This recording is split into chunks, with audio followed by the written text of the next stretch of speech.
Hello, everyone. This is Tom Fox, and I'd like to welcome you to This Week in FCPA, episode 139, for the week ending January 25, 2019, the worst officiating non-call edition ever.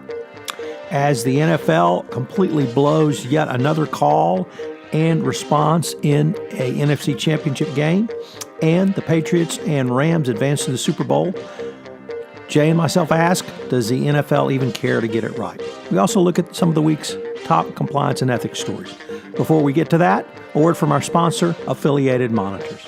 Founded in 2004 and celebrating their 15th anniversary this month, Affiliated Monitors provides professional independent integrity monitoring and ethics and compliance assessments nationally and internationally and across almost all industries. With its knowledge of effective ethics and compliance programs and cultures, Affiliated Monitors is respected for its work as the corporate monitor on matters ranging from multinational corporations to small and mid-sized companies and even individuals. Having served in over 600 monitorships, no one has more experience as an independent monitor than the team at Affiliated Monitors. For more information on our sponsor, check out their website, www.affiliatedmonitors.com.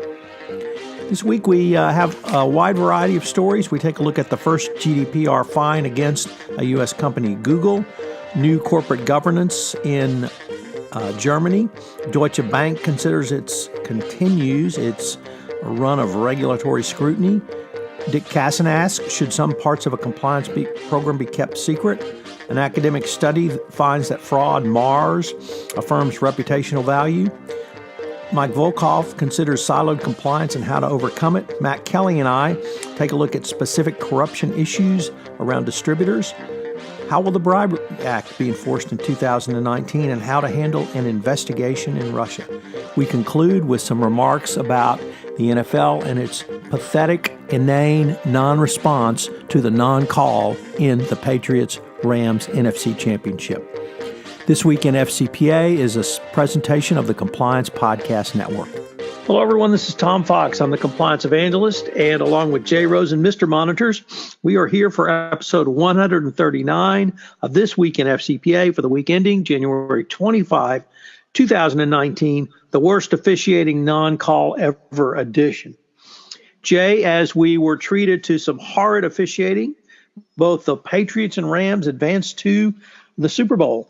I have to ask you at some point, does the NFL even care about getting it right? But before we get to that important topic, there were some really interesting FCPA compliance, ethics, and corruption stories this week. So first of all, welcome. Thank you. And my rhetorical question is, you're actually going to ask a Patriots fan what we think about Roger Goodell and the officiating in the NFL? Something like that. Well, you were not the beneficiary or the GOAT this time. So I figured with that distance, nuance, and subtlety, you would be able to give a fair assessment of not Raj the commish, but Raj the man. I don't think subtlety and Jay Rosen have ever gone together in a sentence, but let's start off and talk about some GDPR woes on the other side of the pond. Right. So we had the first GDPR enforcement action involving a U.S. company this week. Came down. The French data protection regulator CNIL for those in the know, assessed Google a $55 million fine for two bases. One was a breach of transparency obligations under GDPR, and the second was failure to establish legitimate ground for handling the data. The breach of transparency basically was that the terms and conditions in Google are so opaque that perhaps, but only just perhaps, could a legally trained professional read and understand them, but the rest of the world certainly can't. Not that anyone in the U.S. would ever make click-through terms and conditions difficult to read, but the French regulator found that they had in this situation. Second, the data that was being collected, which Google collects on a routine basis, was found to be not legitimate. in the EU's eyes or in CNIL's eyes. So interesting shot across the bow. I was able to do a kind of an emergency podcast with Jonathan Armstrong and AndréBywater from Cordery on this. And then I've also got a link to David Banks over at the editor of Navex's Ethics and Compliance Matters blog. So take a look at all of these. Jay, really the significance is twofold. One, maybe threefold. One, the first case to the speed. Remember, GDPR went live May 25. So not very long from initial complaint made by Max Schrems, of all people, to resolution. And then finally, this lack of transparency, that is, a byword of U.S. data companies, whether it be Facebook, Google, or anybody else. So you want to tell us about some good governance under German law? Sure. So we're picking up something from the D&O Diary, which is published by Kevin Lacroix.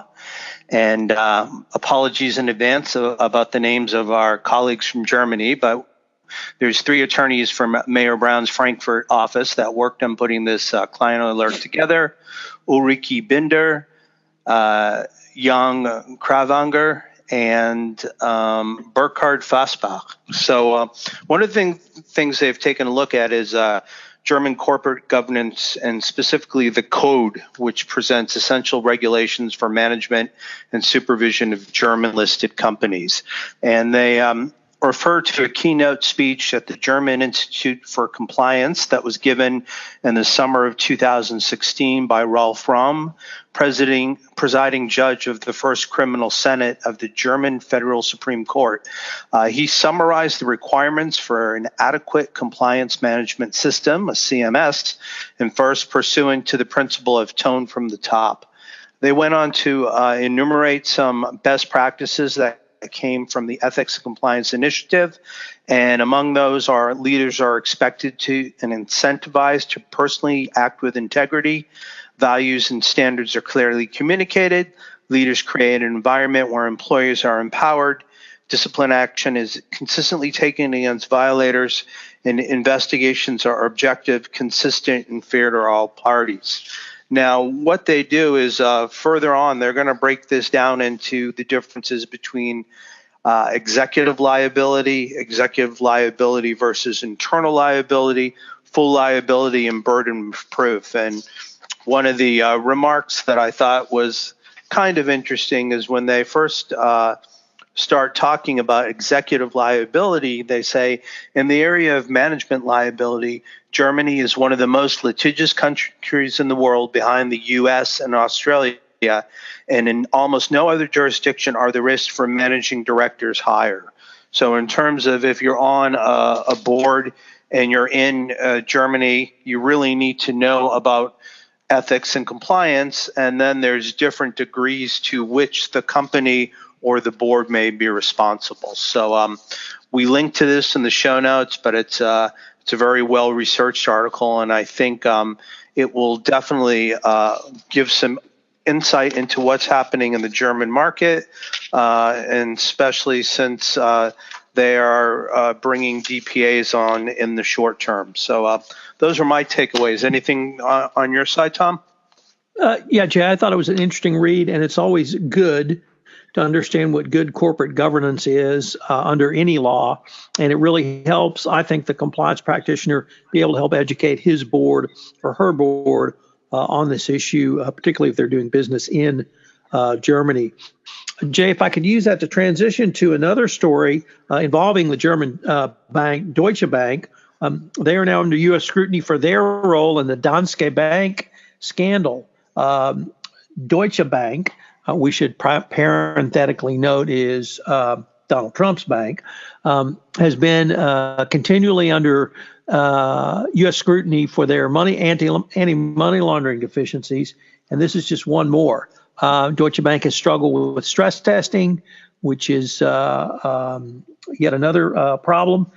And frankly, Deutsche Bank doesn't need this, but if they are going to fall under U.S. scrutiny, it's going to be interesting to see if Trump tries to intercede. On the other hand, maybe he figures if they go under, he won't owe them any more money. So interesting to see how President Trump involves himself in the Deutsche Bank investigation.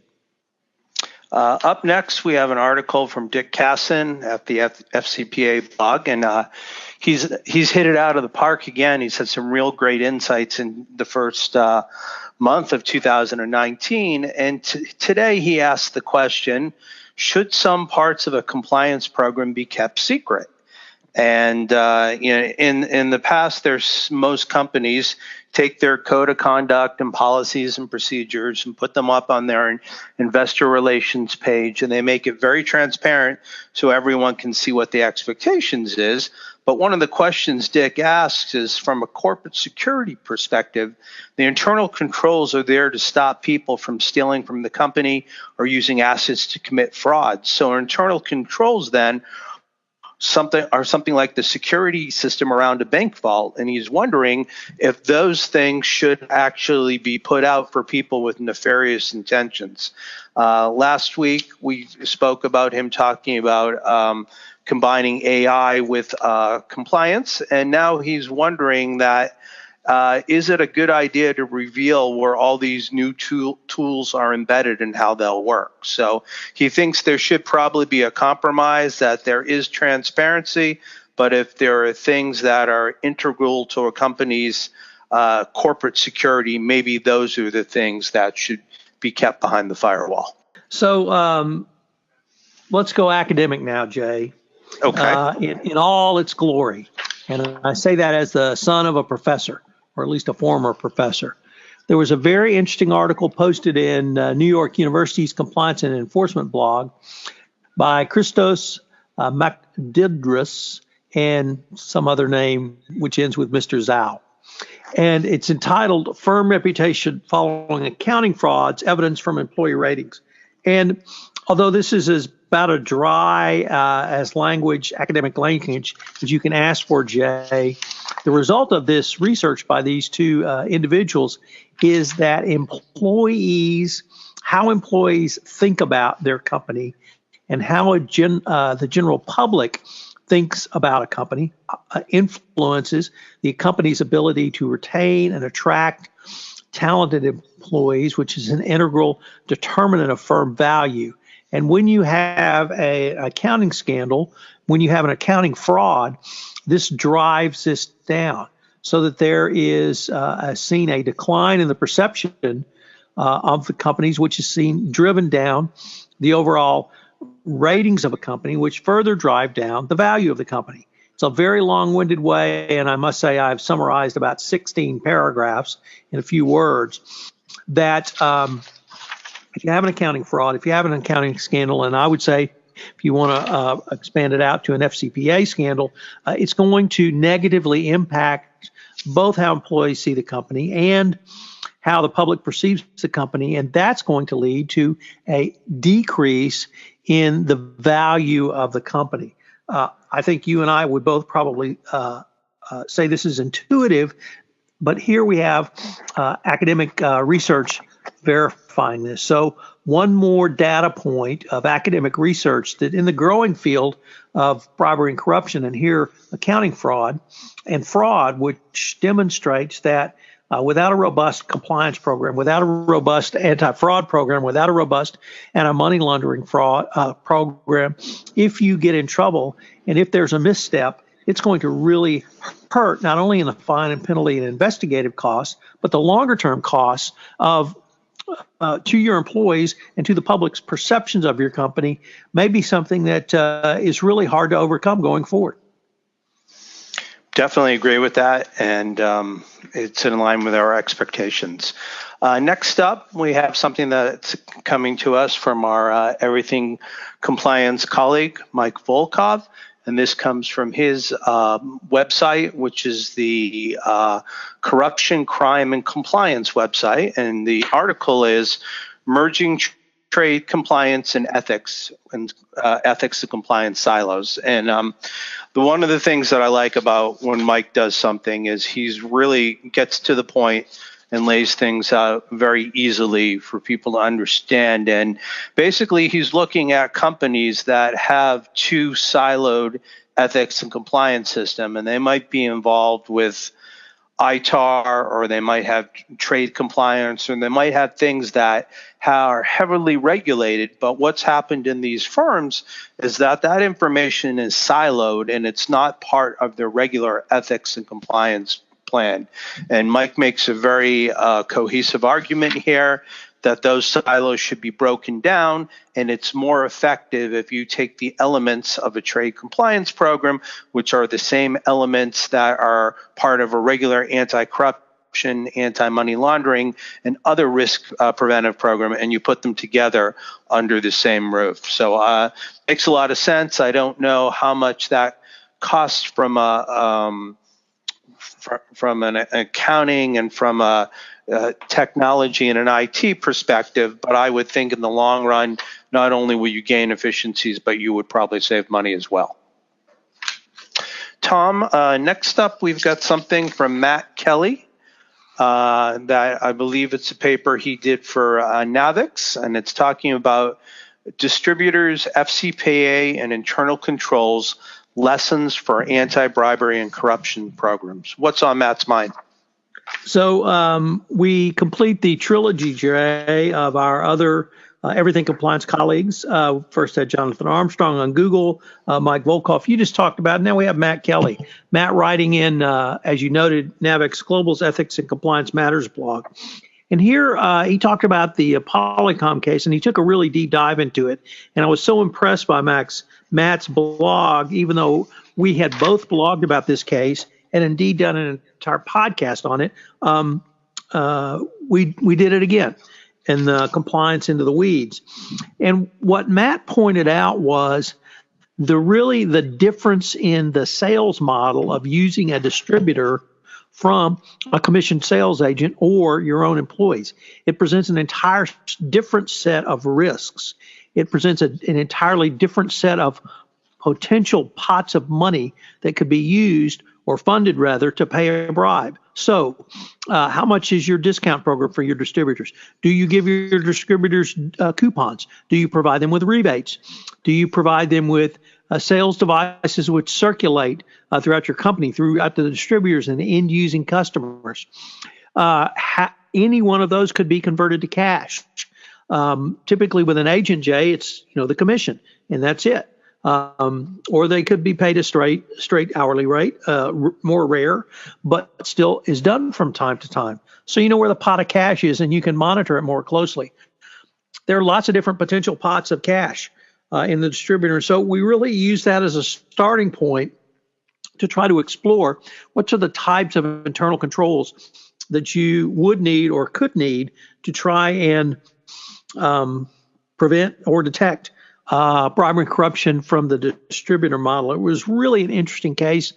Lots to look at. And the distributor model, we saw 3 cases in the fall of 2018, FCPA enforcement actions. And, could be they just happened to pop up at the same time, but it really gave me pause to really focus on the distributor model and the sales side of things, and how are you managing that.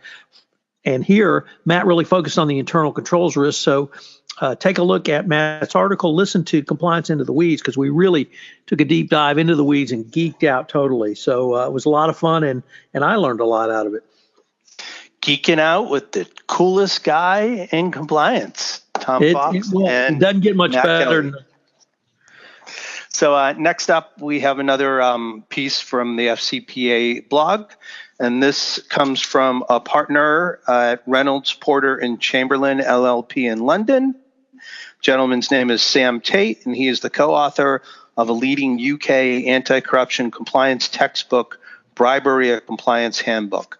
And as you know, since it's a review article of 2008, he looks at the numbers for enforcement, whether it's from a corporate or individual perspective.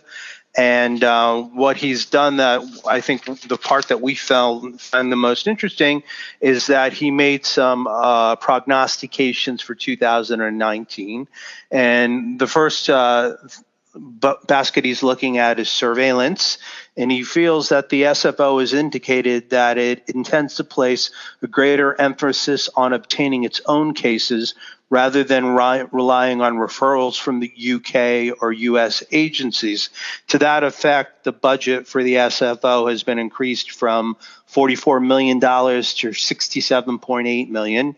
In terms of compliance, new director Lisa Orzovsky, her recent background comes from a compliance consultancy. She works at Exeger, and she's expected to result in greater compliance awareness in the SFO. In terms of Brexit, based on statements, positive interaction between the EU states, EU bodies, and the UK on anti-corruption is likely to continue post any form of Brexit. But if the UK leaves, does Brexit in March of 2019, if they leave with no deal, the bigger anti-corruption related impact of Brexit is expected that it could be taking up all the free time of the UK government. And finally, as a consequence of that, although 2019 will see more calls to make it easier to prosecute large companies, and requests for the Ministry of Justice to provide updated compliance guidance, there may not be time to make meaningful progress until the whole Brexit mess is sorted out. But it's a great article, and we link to it in the show notes. Tom, next up, why don't you tell us about how to handle an internal investigation in Russia? So this article also comes to us, Jay, from the FCPA blog. A gentleman named Heinz Lubitsch, not Ernst Lubitsch, the famous director, but Heinz Lubitsch, unclear if there's any relation, who is a partner in the Moscow office of Noor and heads the Russian compliance and investigations practice, wrote a very, I think, interesting and useful article on corporate investigations in Russia and really detailed the differences sort of between Russian law and Western law, or at least U.S. law. I'm going to go through some of the highlights. Whistleblowers are not specially protected under Russian law. Data transfer requirements, there's some pretty severe, robust requirements around the transfer of personal data, which requires the consent of the employee and a data transfer agreement with the local company. Interviews with employees are constrained more than they are in the United States because employees are free to choose whether or not to participate in the interview. The attorney-client privilege is always problematic because there is no attorney-client privilege under Russian law. Cooperation with the authorities is, in parallel investigations, is actually quite rare in Russia.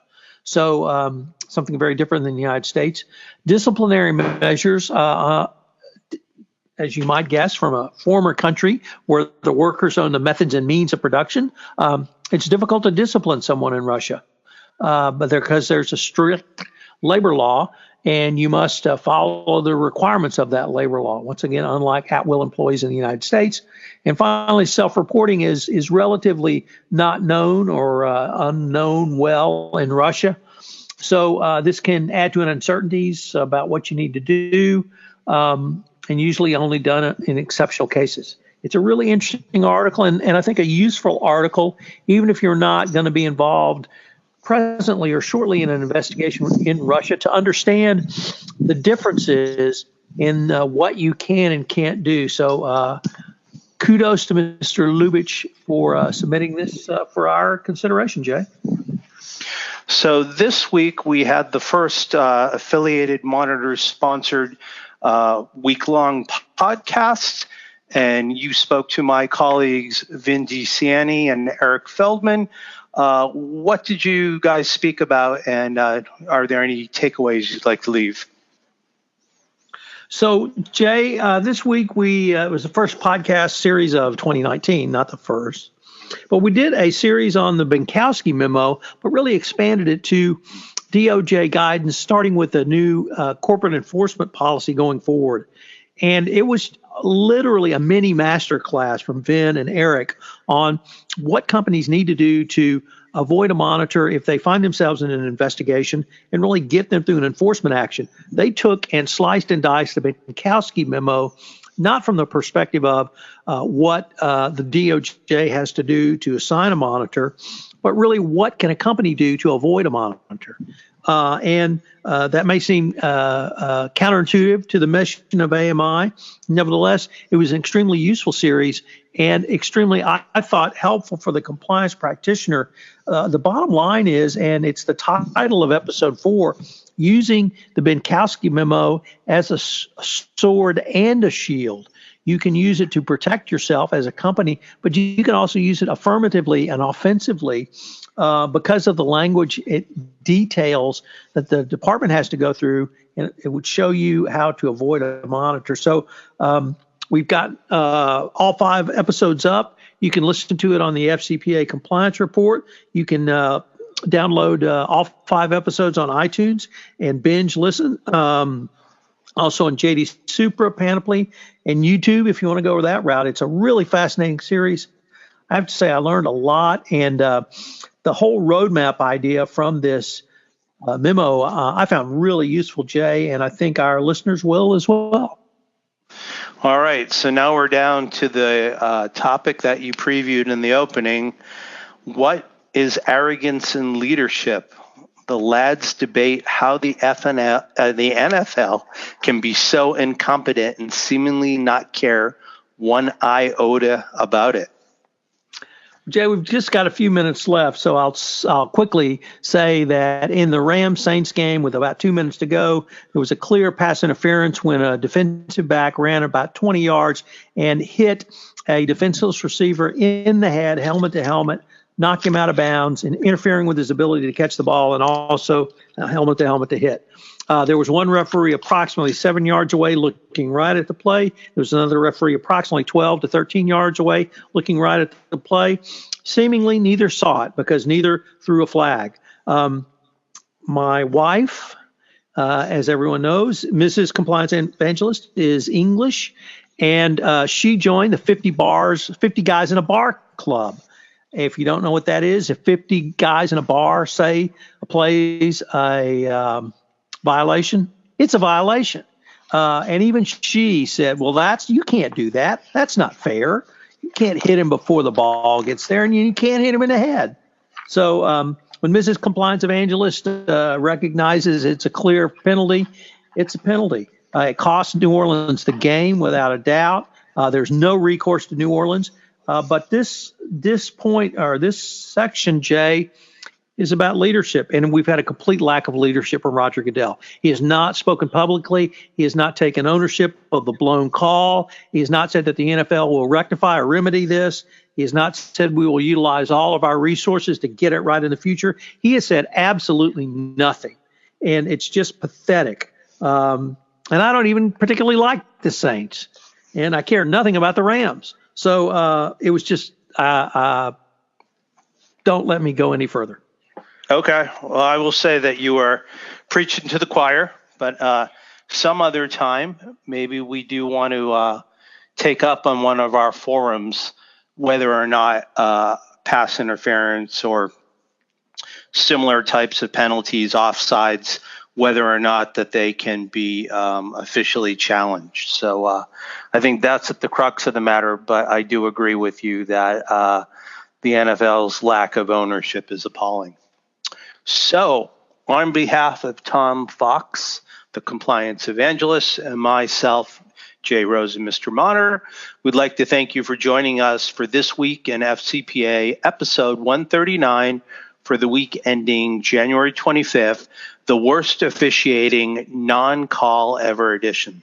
Thanks so much for listening, and have a wonderful weekend. Hello again, this is Tom Fox. I hope you have enjoyed this episode of This Week in FCPA. If you have any questions, you can email me at tfox@tfoxlaw.com. You can email Jay at jrosen@affiliatedmonitors.com. I hope you'll join Jay and I again next week, where we take up next week's top compliance and ethics stories. And finally, I hope your team made it to the Super Bowl. This is Tom Fox. This Week in FCPA is a presentation of the Compliance Podcast Network.